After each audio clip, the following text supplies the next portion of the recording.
La Ciudad de México, en pleno invierno, se vestía de un dramatismo imposible de ignorar. En Polanco, el barrio más rico de la capital, las fachadas de vidrio brillaban como joyas bajo la lluvia, y los motores de automóviles lujosos rugían suavemente mientras choferes uniformados esperaban inmóviles junto a las aceras. Dentro de los restaurantes más exclusivos, los brindis con vinos añejos llenaban el aire de un murmullo sofisticado, mientras el mármol y las lámparas de cristal convertían cada rincón en un santuario de poder. Todo parecía diseñado para transmitir una sola idea. Aquí vivía la cima del mundo. Pero afuera, en las mismas calles iluminadas, la realidad era otra. Familias enteras se refugiaban bajo cartones empapados. Niños jugaban con botellas vacías, como si fueran tesoros, y cantantes callejeros se arriesgaban a perder la voz a cambio de unas pocas monedas. El olor a carne asada escapaba de los ventanales y se mezclaba con la humedad del asfalto, recordando a los invisibles lo lejos que estaban de ese festín. El contraste no era solo social, era espiritual. Un muro invisible que dividía dos mundos que respiraban el mismo aire, pero jamás se tocaban. En el centro del imperio de cristal, rodeado de ejecutivos que lo veneraban en silencio, se encontraba don Álvaro Castillo. Con 61 años era el rostro indiscutible del poder inmobiliario en América Latina, un hombre al que llamaban el arquitecto del poder. Su cabello gris estaba peinado hacia atrás con precisión quirúrgica, su barba perfectamente recortada, y el terno azul marino que vestía parecía esculpido sobre su cuerpo. En su muñeca brillaba un Rolex antiguo, herencia de su padre, símbolo de una tradición que lo mantenía atado a la disciplina y al éxito. A simple vista era un emperador moderno, dueño de los rascacielos que moldeaban la ciudad. Sin embargo, detrás de aquella imagen impecable se ocultaba un vacío insondable. Álvaro habitaba una torre de cristal en lo alto de la ciudad, pero sus noches eran un eco de soledad. Nunca se casó, nunca formó un hogar. Lo que nadie sabía, lo que él mismo había enterrado como una ruina incómoda en su memoria, era que 26 años atrás había renunciado a la única mujer que amó y a la hija que ella llevaba en el vientre. El miedo a manchar su reputación lo convirtió en un cobarde disfrazado de conquistador. Desde entonces construyó hogares para millones, pero jamás uno donde pudiera ser amado. Aquella noche de invierno, sin saberlo, estaba a punto de enfrentarse al fantasma más poderoso de su vida. En una esquina húmeda del centro histórico, bajo el arco de un viaducto, Isabela Ramírez cantaba cada tarde como si su voz pudiera rehacer el mundo. Tenía 26 años, el cuerpo delgado marcado por cicatrices invisibles y unos ojos color miel que brillaban con una esperanza que desafiaba la miseria. Llevaba siempre un abrigo viejo, heredado de manos generosas, y en él un broche, con forma de mariposa que perteneció a su madre fallecida. Esa pequeña joya era su tesoro más grande, el símbolo de una herencia de amor que nunca se marchitó. A pesar de dormir en la calle y de vivir entre abusos y rechazos, Isabela poseía algo que ni la lluvia ni el hambre podían arrebatarle: la certeza de que el amor, aunque tardara, algún día llegaría. Los transeúntes que la escuchaban detenerse, ante su canto descubrían en su voz un refugio inesperado, una melodía que parecía elevarlos por encima del ruido y la indiferencia de la ciudad. Muchos le daban monedas, otros solo miraban, pero todos recordaban aquella sensación de pureza. Para Isabela cada canción era una plegaria, una forma de mantener viva la memoria de su madre y de sostenerse en un mundo que insistía en despreciarla. Nunca conoció a su padre.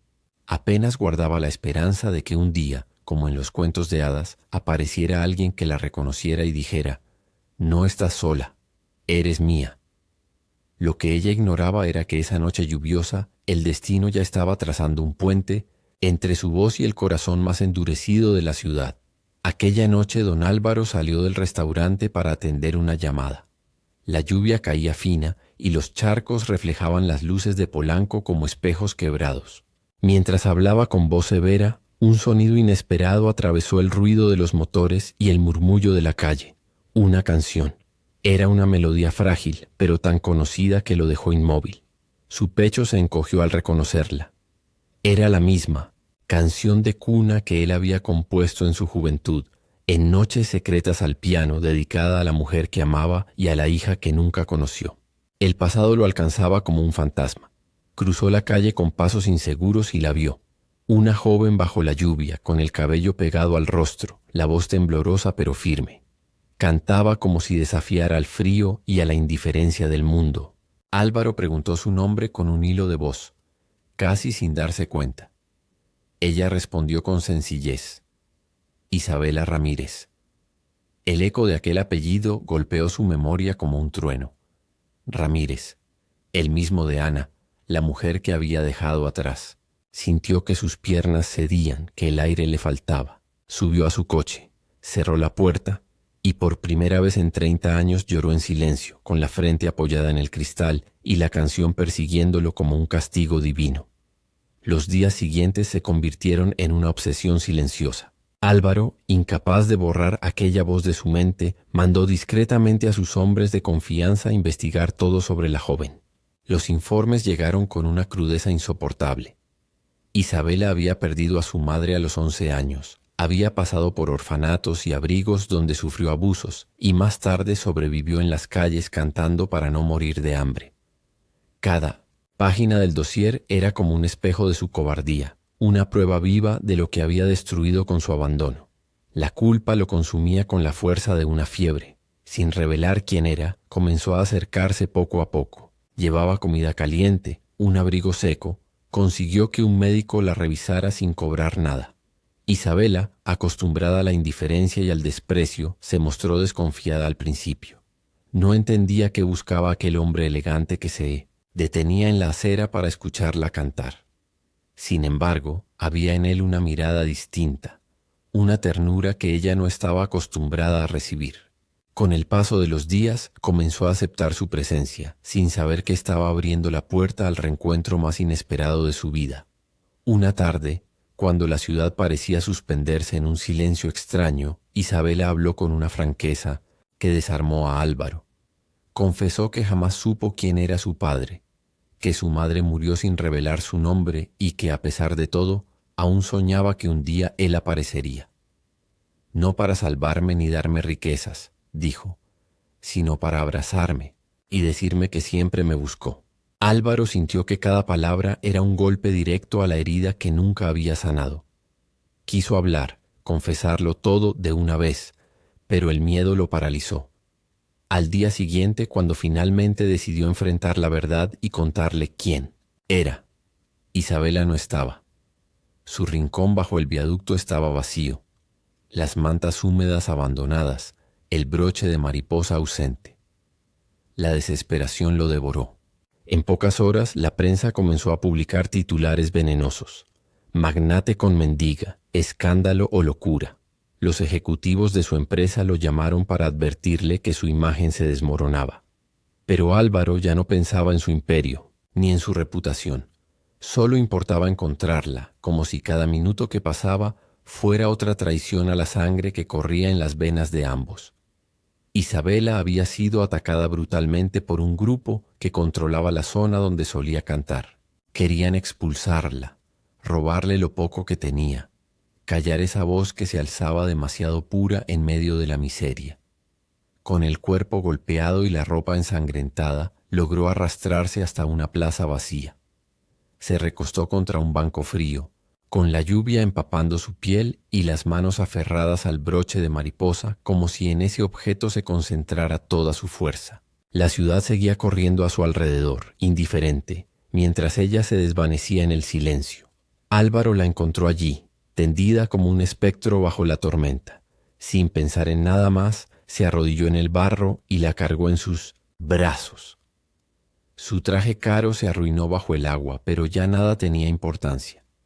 Corrió hasta el hospital gritando órdenes con una voz quebrada que nadie había escuchado jamás en el hombre de hierro. Cuando por fin la vio recostada en la cama, frágil, pálida, incapaz de contener el llanto, se desplomó de rodillas y entre sollozos, como si confesara ante un juez invisible, dejó escapar las palabras que le quemaban el alma. «Eres mi hija, y yo fui el hombre más cobarde del mundo».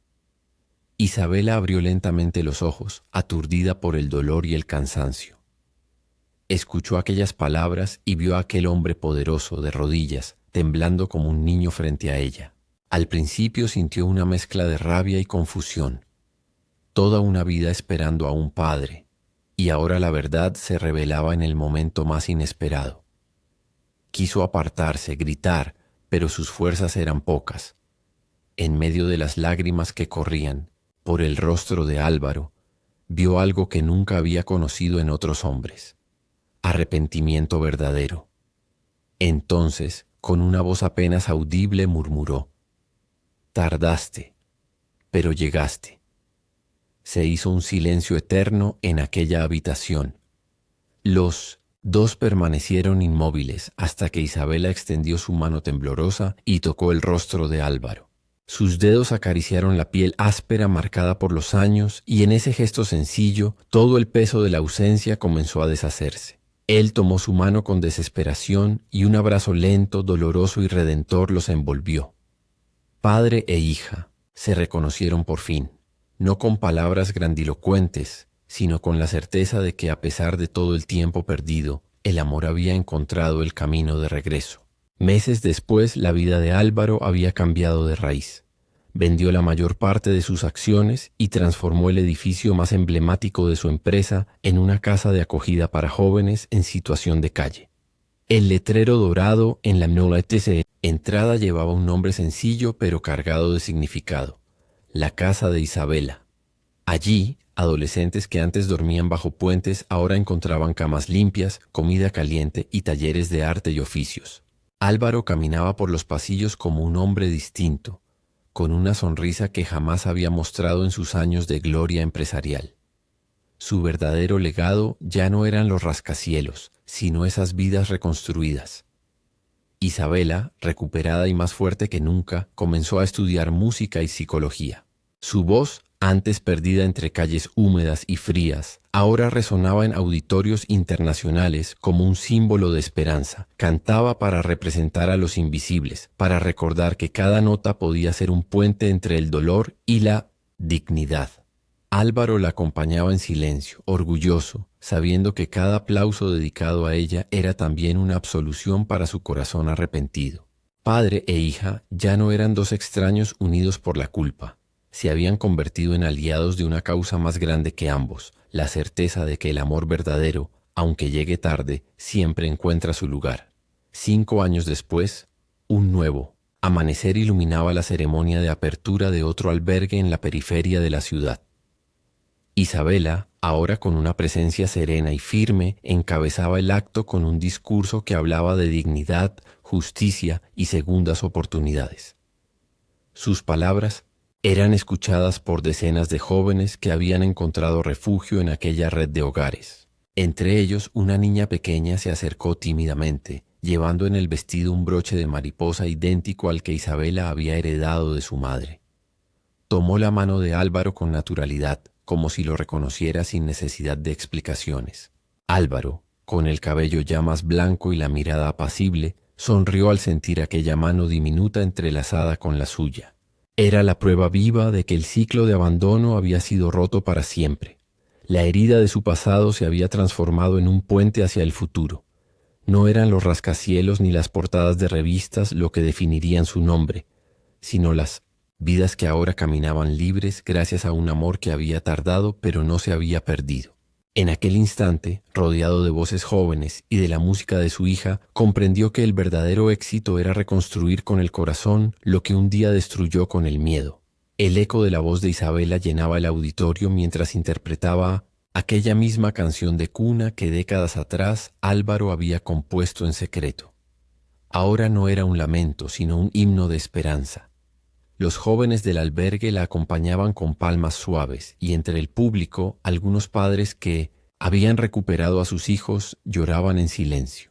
Álvaro escuchaba con el alma abierta, sabiendo que aquella melodía había viajado del dolor a la redención, de la soledad a la comunidad.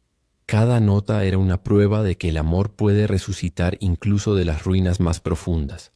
Cuando la última nota se apagó, Isabela buscó a su padre con la mirada. Él, con los ojos húmedos, le devolvió una sonrisa tranquila y orgullosa. En ese cruce silencioso quedó sellado el pacto que la vida les había negado durante tanto tiempo.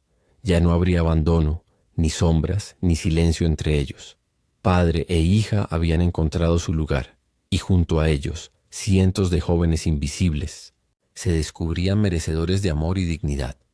En el corazón de la ciudad, bajo las luces de un futuro distinto, la historia se cerraba con un mensaje que parecía grabado en el aire. El amor, aunque tarde, siempre llega a tiempo. Con el paso de los años, la figura de Álvaro dejó de ser recordada como la del magnate que controlaba la arquitectura de la ciudad.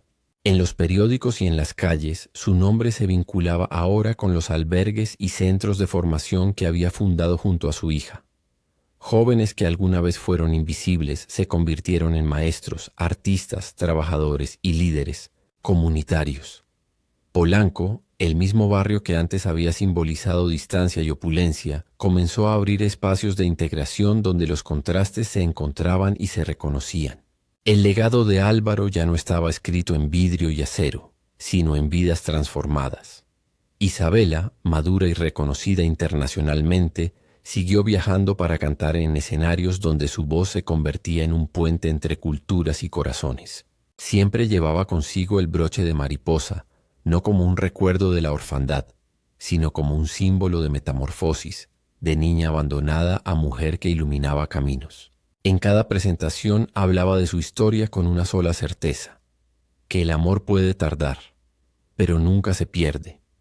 Y cada vez que regresaba a casa, encontraba a su padre esperándola, caminando por los pasillos de los albergues con la sonrisa serena de quien aprendió, al final de su vida, que el verdadero poder es amar sin condiciones. Álvaro, ahora en sus últimos años, había encontrado en la rutina de la fundación una paz que nunca conoció en sus décadas de poder.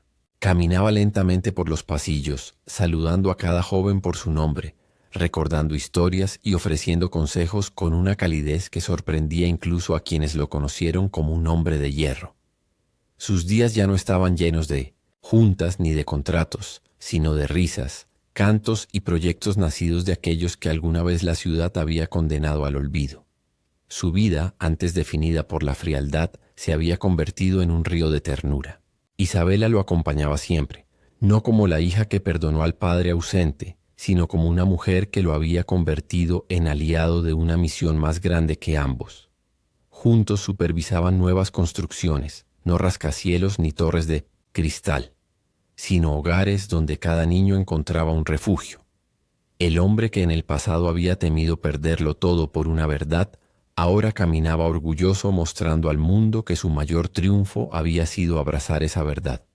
Y cada vez que veía a su hija sonreír entre los jóvenes, Álvaro comprendía que la herida del pasado no solo había sido cerrada, sino transformada en esperanza. 5 años habían pasado desde aquella noche en que la lluvia unió lo que el miedo había separado durante décadas. La Ciudad de México, con su ritmo inagotable, se había acostumbrado a ver el nombre de la casa de Isabela en murales, pancartas y noticieros.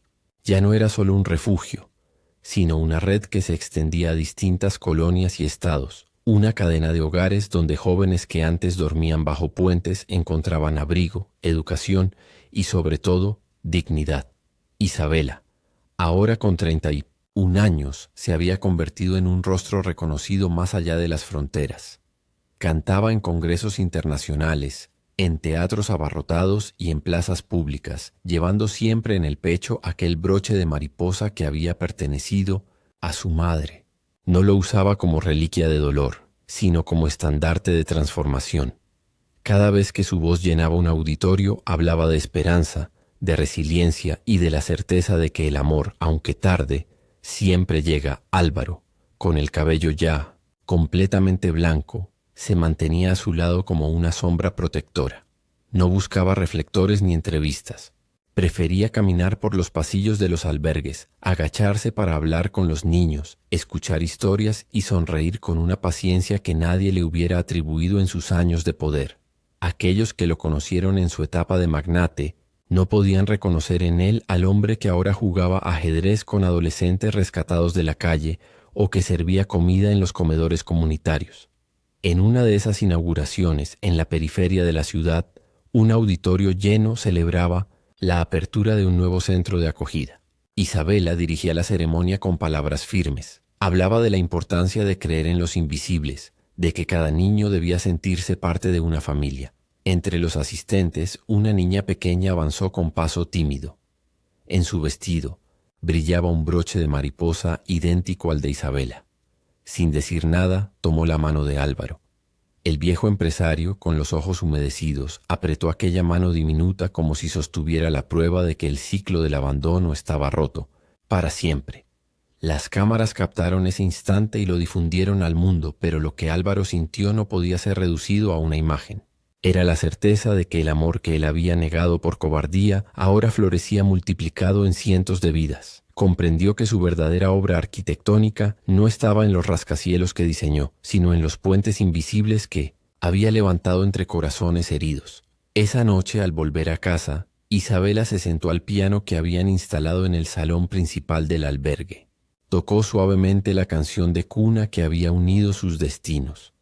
Su voz se elevó, clara y firme, acompañada por un coro de jóvenes que la seguían con devoción. Álvaro escuchó desde una esquina, con lágrimas que no escondía, y pensó que la melodía había cambiado de sentido. Ya no era lamento ni reproche, era un himno de renacimiento. Los años de soledad habían quedado atrás. Ahora, cada mañana que despertaba rodeado de risas infantiles, cada tarde en que caminaba por pasillos llenos de proyectos, confirmaba que el amor siempre encuentra el camino de regreso, incluso en quienes habían renunciado a él. Álvaro sabía que su tiempo en la tierra era limitado, pero también entendía que no necesitaba más. Su legado estaba asegurado en Isabela, en los jóvenes rescatados y en cada mariposa que brillaba en los broches de nuevas generaciones. Así, el hombre que un día temió perderlo todo por aceptar su verdad, descubrió que no había triunfo más grande que abrazarla. Y mientras observaba a su hija cantando para un público que la ovacionaba de pie, Álvaro comprendió que había llegado a la meta más importante de su vida, reconstruir con el corazón lo que había destruido con el miedo.